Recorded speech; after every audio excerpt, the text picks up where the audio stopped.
환자 2명을 약물 과다 투여로 살해해 체포됐던 펜실베니아주 간호사가 알고 보니 그 외에도 10여 명을 추가로 살해하려 했던 정황이 뒤늦게 드러났습니다.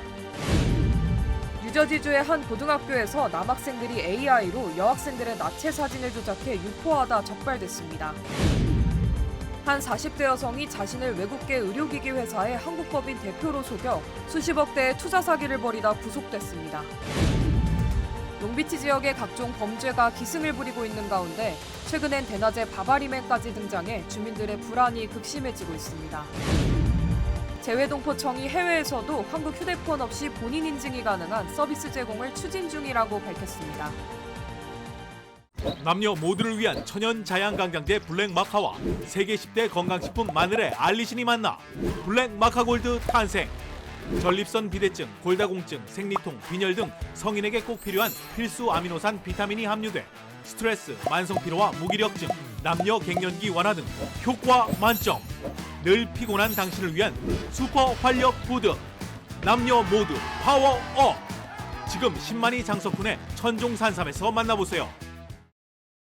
여러분 안녕하십니까? 11월 3일 첫 소식입니다. 펜실베니아주에서 환자 2명에게 약물을 과다 투약해 숨지게 한 간호사가 10여 명을 더 추가로 살해하려 했던 정황까지 드러나면서 지역사회가 충격에 빠졌습니다. 체포된 간호사는 직원들이 적은 밤 시간에 환자들에게 접근했고 당뇨병 환자도 아닌데 인슐린을 의도적으로 주입했습니다. 이두현 기자의 보도입니다.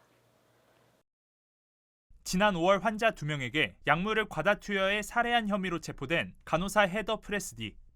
체포된 지 7개월이 지난 오늘 10여 명을 추가로 살해하려 했던 정황이 드러났습니다. Was involved in multiple situations where many residents have passed away. It is a family's worst nightmare. It's a situation that we were afraid when we first were retained is true. And today's charges have confirmed the horrible scenario that many families here in Western Pennsylvania. 검찰은 프레스디를 1급 살인 2건과 17건의 살인 미수 등의 혐의로 추가 기소했다고 밝혔습니다. 검찰에 따르면 프레스디는 요양시설에서 자신의 환자 19명에게 인슐린을 과다 투여했습니다.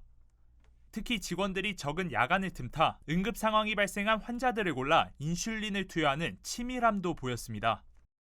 이 가운데 17명이 숨졌지만 약물 과다 투여로 살인 혐의가 입증된 2건만이 1급 살인이 적용됐고 환자가 살았거나 사망 인과관계가 입증되지 않은 경우는 살인 미수로 그쳤습니다. 경찰 조사 결과 프레스디는 고통받는 환자들을 보고 차라리 죽는 게 낫다고 생각해 범행을 저지른 것으로 나타났습니다. 이번 사건의 피해자는 43세부터 104세의 고령자까지 있는 것으로 확인됐고 이번 추가 기소로 피해자는 총 22명으로 늘었습니다. 프레스디는 지난 2020년부터 올해까지 5곳의 요양시설에서 일을 해왔던 것으로 확인돼 경찰이 추가 피해자가 있는지 조사 중입니다. MBC 뉴스 이두현입니다. 뉴저지주의 한 고등학교에서 남학생들이 AI 기술을 악용해 가짜로 여학생들의 알몸 사진을 만들어 유포한 사실이 적발돼 논란이 일고 있습니다. 웨스트필드 고등학교의 여학생에 따르면 한 남학생이 소셜미디어에 올라온 여학생들의 사진을 사용해 AI 기술로 가짜 누드 사진을 만들어 조작한 사실을 발견했습니다. 조작된 사진은 남학생들 사이에서 퍼졌고 결국 이 사실을 안 여학생들은 심한 모욕감과 굴욕감을 느껴 학교에 신고한 것으로 알려졌습니다.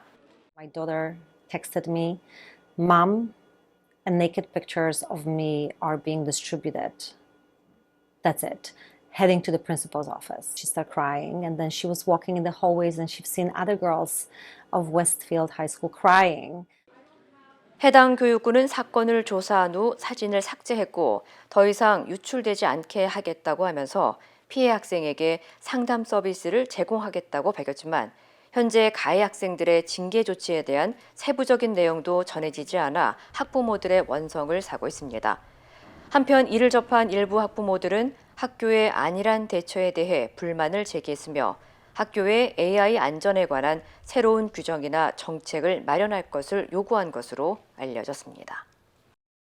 외국계 의료기기 회사의 한국 법인 대표라고 속여 수십억 대 투자 사기를 벌인 40대 여성이 구속됐습니다. 한국광주경찰청은 전문직 등을 상대로 수십억 원 상당의 투자금을 받아 가로챈 혐의로 미국 시민권자 49세 여성 정 씨에 대해 구속영장을 신청했다고 밝혔습니다. 경찰에 따르면 정 씨는 자신을 제니퍼 정이라고 소개하며 미국 의료기기 회사의 한국 총판 대표를 맡고 있고 자신의 회사에 투자하면 미국 이민 영주권과 교환학생 기회 등을 얻을 수 있다고 투자자들을 속인 뒤 43억 원을 가로챈 혐의를 받고 있습니다. 한편 앞서 정 씨는 지난 2018년에도 제니퍼 정이라는 이름으로 미국의 한 의료회사에 한국 측 파트너라고 속인 뒤 광주시를 상대로 3천억 원대 규모의 투자를 제안했고 이에 광주시는 일자리 창출 등을 기대하며 대대적인 홍보까지 펼쳤지만 결국 실체 없는 허위로 드러나 촌극으로 끝난 바 있습니다. 롱비치 지역에서 강도와 성폭행 등 각종 범죄 사건이 급증하고 있는 가운데 이제는 급기야 대낮에 바바리맨까지 출연하면서 주민들이 불안해하고 있습니다. 롱비치 다운타운에 위치한 미용실 살롱 500의 주인은 지난 1일 오후 2시쯤 한 남성이 자신의 매장 유리창에 붙어 5분 동안 신체 부위를 노출시키는 등 음란한 행동을 했다고 전했습니다. 앞서 지난달 20일에도 가게에 강도와 노숙자들이 들어와 물건을 훔치고 직원 중 한 명은 성폭행도 당했다면서 지난 9년 동안 최근과 같은 불안함을 느껴본 적이 없다고 호소했습니다. 한편 롱비치 경찰국은 현재 공공장소에서 신체를 노출해 수시로 출몰하면서 난동을 부린 남성을 체포해 기소했다고 밝히고 단속을 강화할 방침이라고 전했습니다. USC에 재학 중인 여대생이 리프트 운전기사에게 성폭행을 당하는 사건이 발생해 경찰이 추적에 나섰습니다. LA 경찰국에 따르면 지난 1일 새벽 3시쯤 사우스 그랜드 애베뉴 3600블럭에서 한 필리핀계의 USC 여학생이 리프트 운전자에게 성폭행을 당했습니다. 운전자는 웨스트 할리우드 클럽에서 여학생을 태우고 목적지인 집 앞 주차장에 도착한 후 성폭행을 저질렀습니다. 피해 여성은 바로 경찰에 신고했으며 용의자는 25살에서 35살 사이에 마른 체형에 검은색 턱수염을 가진 흑인 남성으로 알려졌습니다. 한편 USC는 해당 사건이 발생한 직후 학생들에게 우버나 리프트 서비스 사용을 조심할 것을 당부했습니다. 재외동포청이 해외에서 한국 휴대전화가 없어도 본인 인증을 할 수 있는 서비스를 제공할 계획입니다. 재외동포청은 해외에서 한국 내 휴대폰 인증이나 아이핀, 전자서명 인증 절차 등으로 한국 디지털 서비스 사용에 불편을 겪던 재외국민을 위해 전자여권과 앱을 이용한 본인 인증 서비스를 추진한다고 밝혔습니다.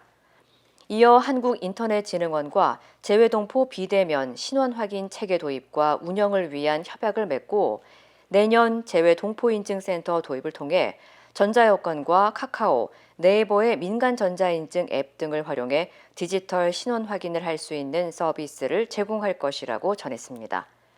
이를 위해 비대면 신원 확인을 위한 관련 법 제도를 마련하고 재외동포 인증센터도 설치할 예정이라고 덧붙였습니다.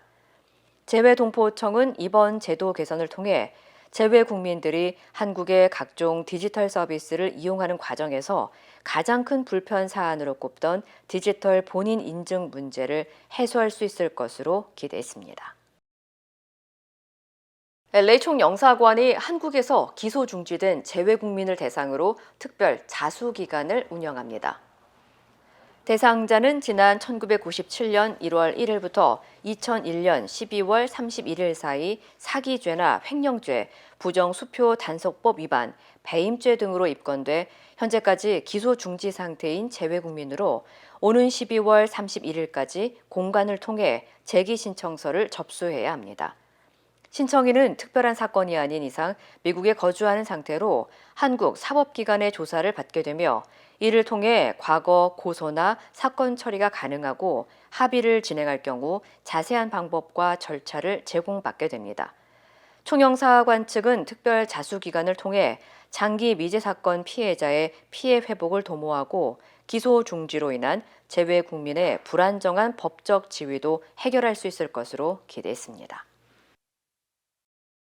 LA 한국문화원에서 LA 경찰들에게 한국 문화의 이해를 돕는 강연 행사를 개최했습니다.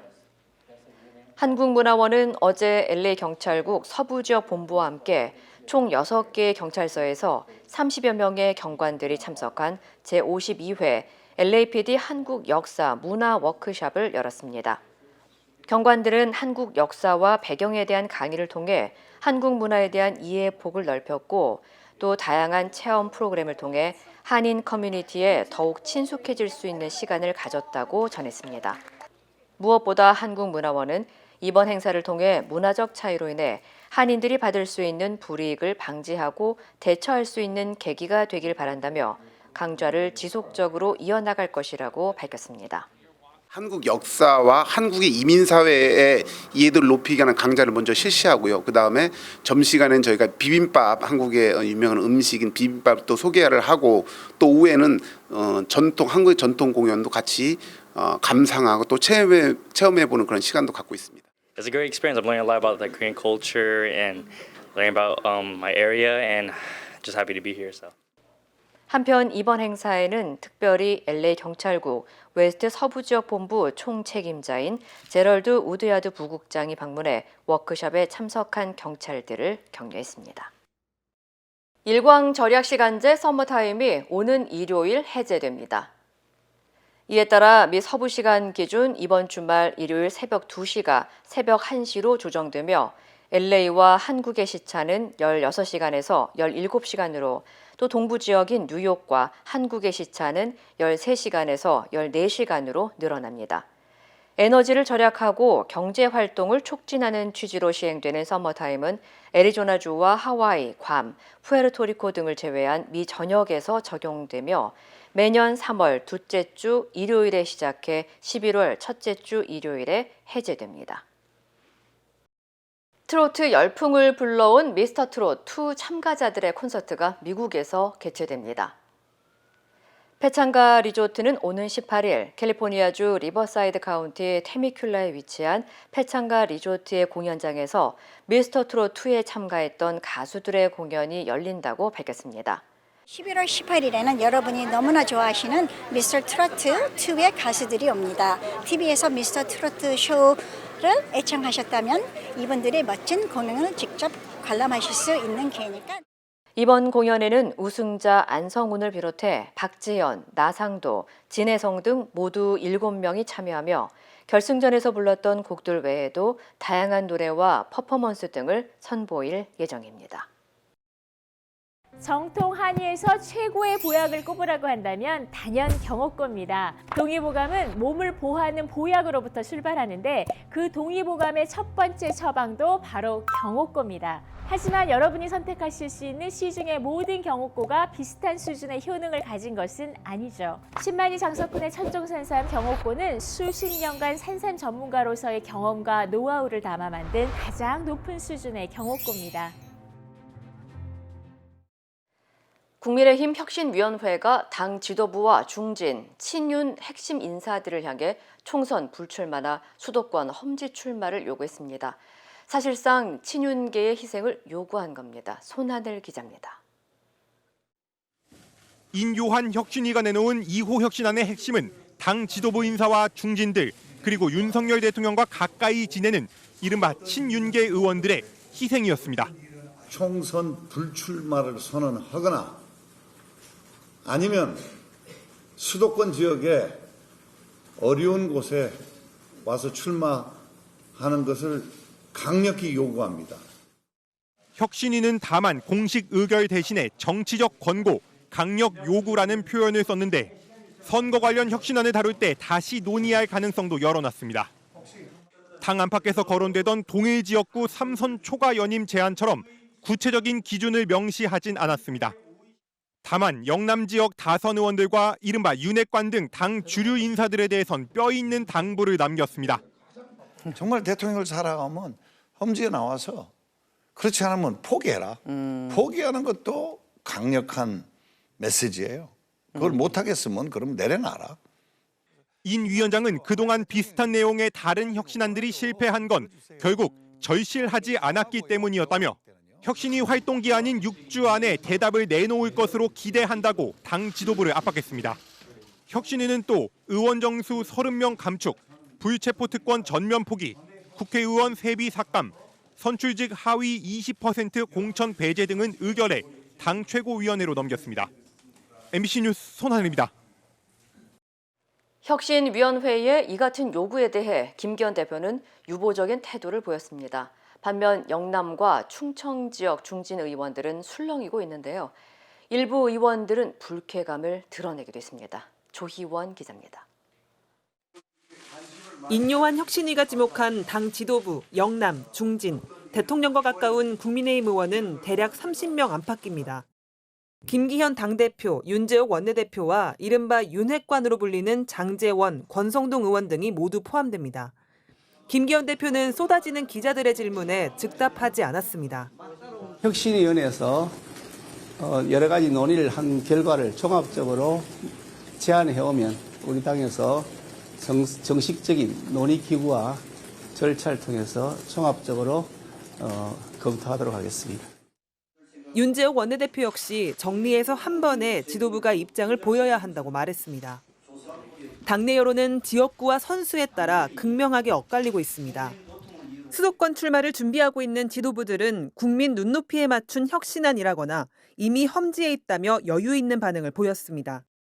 하지만 긍정적인 반응은 소수에 그쳤습니다. 영남 지역 중진 의원들은 개인 의견일 뿐 정식 안건도 아닌 권고 아니냐면서 거론할 가치도 없다는 듯 불쾌감을 표시했습니다.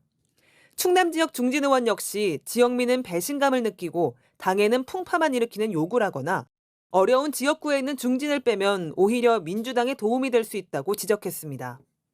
논란의 핵심에 있는 윤핵관 의원들은 공개적인 반응을 내놓지 않은 채 침묵을 지켰습니다. 다만 한 친윤계 의원은 할 수 있는 얘기지만 선거에 도움이 되느냐는 별개 문제라고 꼬집었고 또 다른 의원은 우리 지역 주민들한테 물어보라며 부정적인 반응을 내놨습니다. MBC 뉴스 조희원입니다. 펜싱 전 국가대표 남현희 씨의 재혼 상대로 알려졌던 전총조 씨가 거액의 사기 혐의로 구속됐습니다. 전 씨 측은 혐의를 인정한다면서도 남현희 씨와의 공모 여부에 대해서는 말을 아꼈습니다. 백승우 기자입니다. 법원의 영장 심사를 받기 위해 경찰서를 나서는 전청조 씨. 모자와 마스크로 얼굴을 가린 채 쏟아지는 취재진의 질문에도 입을 열지 않았습니다. 남현희 씨는 범죄 행위 전혀 몰랐나요? 미랑 계획했다는 거 사실입니까? 법원은 달아날 우려가 있고 주거가 일정하지 않다며 전 씨의 구속영장을 발부했습니다.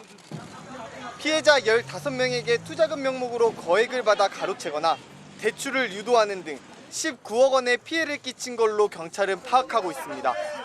이틀 동안 20여 시간 동안 강도 높은 조사를 받으면서 본인의 사기 범행에 대해서 모두 인정하고 하지만 피해 회복을 위해 최선을 다하겠다면서도 구체적인 변제 방식은 밝히지 않았습니다.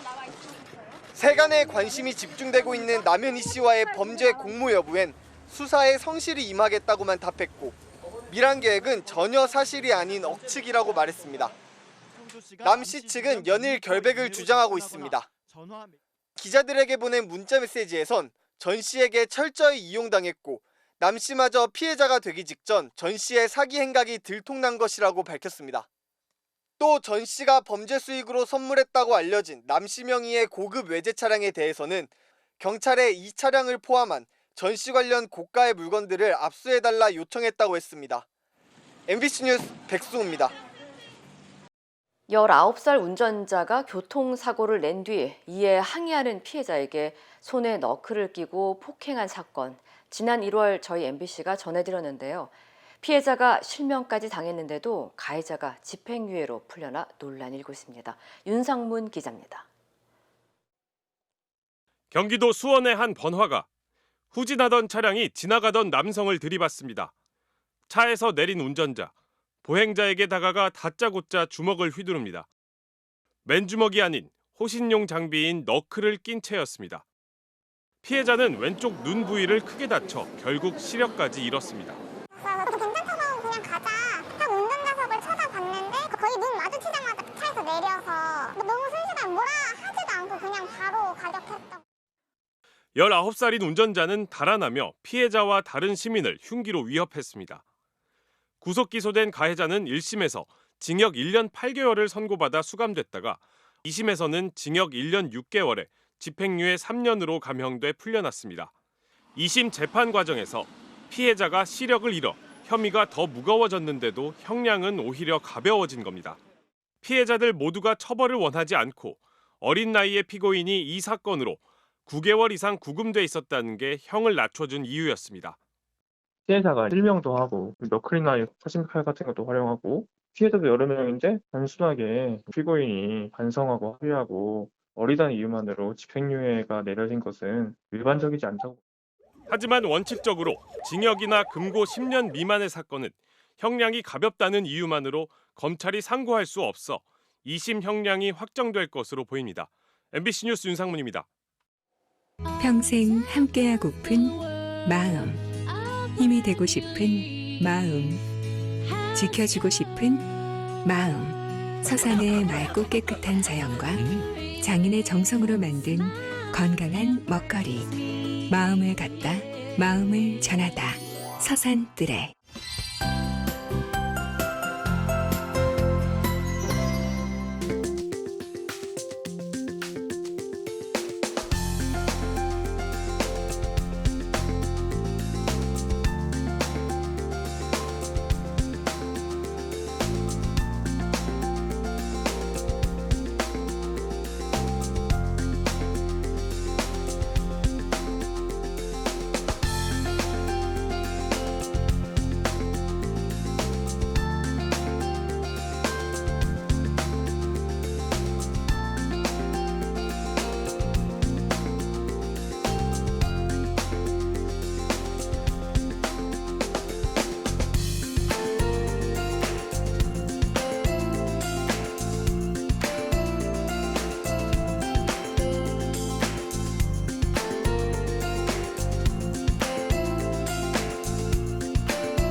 이상으로 11월 3일 금요일 뉴스를 마칩니다. 시청해주신 여러분 고맙습니다.